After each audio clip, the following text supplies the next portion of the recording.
করবে তো পাবলিক প্লেসে ব্লগ হবে ভাই। তো আমি চেষ্টা করবো হাটের দিন এখানে আসার, ঠিক আছে। আজকে আমি যেই জিনিসের জন্য আসছি সেটা পেলাম না। একটাই মানুষ মনে করে তুমি একা একা কথা বলছো ক্যামেরার সামনে, এটাই একটা ভয়। কিন্তু জীবন যুদ্ধে সবাই নিজের মতো চলছে। জীবনে যদি তুমি পড়ে যাও তোমাকে উঠতে হবে, তোমার দায়িত্ব তোমাকে নিতে হবে।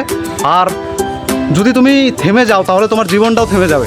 আর যদি তুমি উঠে দাঁড়াও তাহলে কিন্তু তুমি আবার চেষ্টা করতে পারবা, আবার তুমি সেই হারটাই তোমার জিত একদিন হয়ে যাবে, সেটা তোমার জিত যাবে, ঠিক আছে। তো দেখতে পাচ্ছ এখানে পাবলিক বেশি একটা নেই, তো আমি এখানে ব্লগ শ্যুট করবো না, এখানে ব্লগিং বন্ধ করে দেবো। মানে যেখানে পাবলিক বেশি আমি সেই জায়গাটা ব্লগিং করবো। আর ফাঁকা জায়গায় গাইজ আমাকে ব্লগিং করতে বেশি একটা ভালো লাগে না।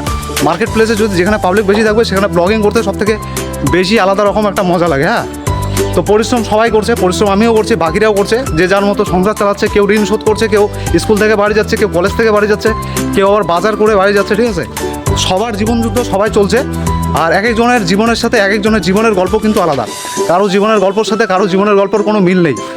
তো আজকে দেখতে পারবা তো মার্কেট প্লেসে অনেক পাবলিক থাকে, কিন্তু আজকে যদি আমি এদের সাথে তুলনা করি আমার জীবনের সাথে কিন্তু কারো জীবনের কোনো মিল হবে না, ঠিক আছে। তো তুমিও এগিয়ে চলো, তোমার যদি লক্ষ্য থাকে ব্লগিং করা, তো ভাই ব্লগিং করা শুরু করে দাও। মানুষের কথা ভাববা না। মানুষ, তুমি যদি 2 দিন না খেয়ে থাকো পাবলিক প্লেসে বা যে কোনো জায়গায়, আমি এখানে যদি না খেয়ে থাকি তো আমাকে কেউ খাওয়াবে না, ঠিক আছে। তো আমাকে নিজে ইনকাম করে নিজে খেতে হবে।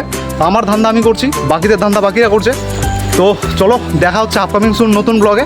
অ্যান্ড আশা করি সবাই ভালো থাকবে। আজকের ব্লগটা অনেক তোমাদের পছন্দ হবে। অ্যান্ড কমেন্টে জানাও তোমাদের কার কার ব্লগিং করা পছন্দ। আর